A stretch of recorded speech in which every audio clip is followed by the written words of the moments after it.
उत्तर प्रदेश समेत पूरे देश में इस समय पशुओं में आए वायरस लंपी बीमारी का प्रकोप फैला हुआ है। खासकर यह बीमारी दूध उत्पादन करने वाली गायों में पाई जा रही है। अब तक उत्तर प्रदेश में 21 जिलों के अंदर 12,000 से ज्यादा केस सामने आए हैं, जिसमें 85 पशुओं की मौत भी दर्ज की गई है। पशुओं में लंपी वायरस से फैलने वाली बीमारी क्या है, इसको जानना और जागरूक होना जरूरी है। अयोध्या जिले के कुमारगंज स्थित आचार्य नरेंद्र देव कृषि और प्रौद्योगिक विश्वविद्यालय के कॉलेज ऑफ वेटरनरी साइंस के assistant professor doctor Vibha Yadav ने इस पर रिसर्च की है।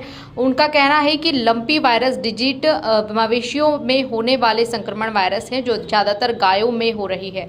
भैंसों में नाक के बराबर की सूचना है और इसका प्रमुख लक्षण मवेशी के नाक और मुंह से पानी व लार का गिरना होता है। गाय को तेज बुखार रहता है और यह भोजन छोड़ देती है। पशुओं के चमड़ी के नीचे छोटे छोटे दाने हो जाते हैं। तेज बुखार के साथ वहां दाने घाव का रूप ले लेते हैं। यहाँ ज्यादातर मुंह, गर्दन, मला, सय और योनि में पाए जाते हैं। और इन जो कुछ समय यदि किसी मवेशी में लंपी स्किन डिजीज का वायरस पाया जाता है तो ऐसे में सबसे पहले इसकी सूचना नज़दीकी पशु चिकित्सालय में देनी चाहिए। साथ ही तुरंत स्वस्थ पशुओं से इन पशुओं को अलग कर दिया जाना चाहिए। वहां पर साफ सफाई का विशेष ध्यान देना चाहिए, जिससे मक्खी और मच्छर उन मवेशियों पर नहीं बैठे, क्योंकि बीमार मवेशियों पर मक्खी और मच्छर के माध्यम से स्वस्थ पशुओं में भी यह बीमारी फैल सकती है। इसके अलावा इसका जो मुख्य बचाव और है और वह टीकाकरण है। पशुओं का टीकाकरण जरूर कराया जाना चाहिए, क्योंकि इस बीमारी में बचाव ही इलाज है। हालांकि लक्षण के अनुसार एंटीबायोटिक दवाइयों का प्रयोग किया जाता है। इसके अलावा अन्य दवाइयों का भी प्रयोग किया जाता है, जिससे मवेशी को इस बीमारी से बचाया जा सके। यदि कोई बीमार पशु की मृत्यु होती है तो उसको उचित स्थान पर गहरा गड्ढा करके उस गड्ढे में दफनाते हुए वक्त पशु के ऊपर चूना डालकर तब मिट्टी डाली जानी चाहिए, जिससे उसका संक्रमण ना फैल सके।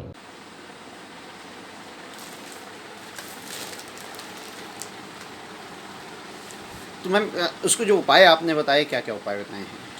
इसके उपाय यही हैं कि सबसे पहले तो हमें अपने जानवर, अगर हमें किसी पशु में इस बीमारी के लक्षण दिखाई देते हैं तो उनको स्वस्थ पशु से तुरंत अलग कर देना चाहिए। और जो इनका खान पान है, पानी है, चारा है, वो पहले हमें जो है इस बीमार पशु को चारा दाना देना चाहिए। और जो भी हमारे पशुपालक भाई हैं जो संक्रमित पशुओं के पास जा रहे हैं, उनके खाने पीने का ध्यान रख रहे हैं, उनको जो है पहले अपने हाथ को या अपने चारा दाना देना चाहिए। कभी ऐसा उल्टा नहीं करना चाहिए कि पहले बीमार पशु को खाना दाना दें, उसके बाद स्वस्थ पशु को दें।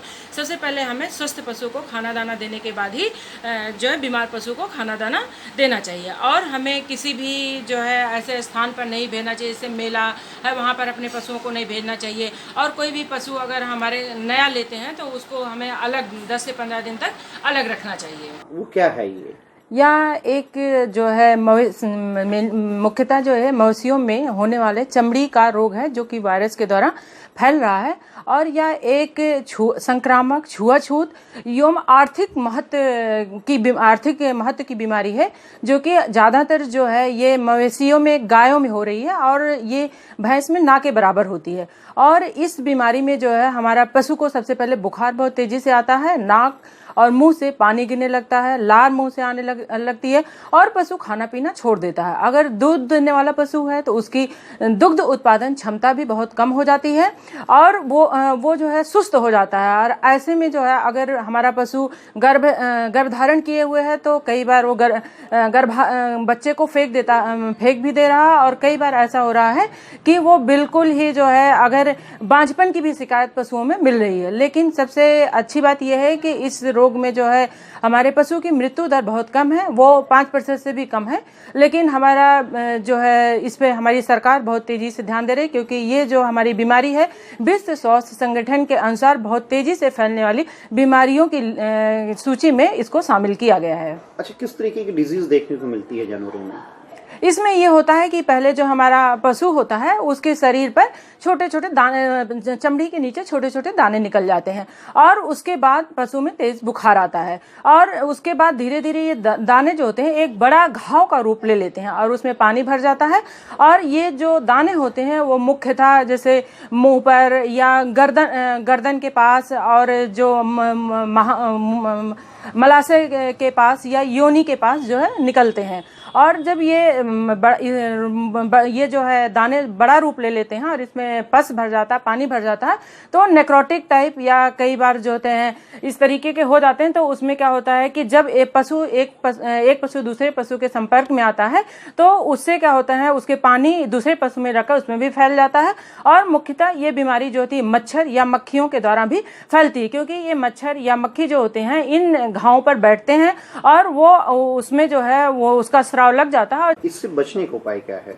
इससे बचने का कोई ऐसा विशेष उपाय नहीं, हमें प्रिकॉशंस लेना चाहिए। जैसे हमारे जो पशुपालक भाई हैं उनको हम बताना चाहेंगे, अगर उनके किसी भी पशु में इस टाइप के लक्षण दिखाई देते हैं तो सबसे पहले वो अपने निकटतम पशु चिकित्सालय पर जाकर और टीकाकरण करवाएं। टीकाकरण हमें करवा लेना चाहिए। और अगर किसी पशु में इस तरह के लक्षण दिखते हैं तो उनको तुरंत ही स्वस्थ पशु से जो है अलग कर लेना चाहिए। और अगर हमको पता चलता है कि हमें पशु खरीदना है या किसी ऐसी जगह से हम ले रहे हैं जहां पर ये बीमारी हमें पता है कि इस जो है राज्य में या इस जिले में ये बीमारी फैली हुई है, तो हमें वहां से पशु नहीं खरीदना चाहिए। और अपने पशुओं को ऐसे समय में सार्वजनिक स्थानों पर भी नहीं भेजना चाहिए, अपने पशुओं को बचाव करना चाहिए। और टीकाकरण ही इसका एकमात्र उपाय है। और जो इसका उपचार है वो यही है कि आप सिम्टोमेटिक ट्रीटमेंट इसका इलाज कर सकते हैं, जैसा हमको लक्षण दिखाई दे रहा है उसके बेसिस, क्योंकि ये वायरल डिसीज है, इसका कोई ऐसा स्पेसिफिक ट्रीटमेंट नहीं होता कि आप ये दवा यूज कर लीजिए।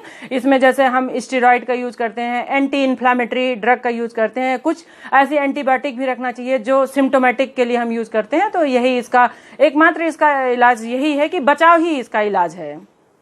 अच्छा, जैसे अगर किसी जानवर को होता है तो सबसे पहले उसके मालिक को क्या करना चाहिए? सबसे पहले उसके मालिक को अगर अपने किसी जानवर में देखता है तो सबसे पहले निकटतम मोहम्मद आलम की रिपोर्ट।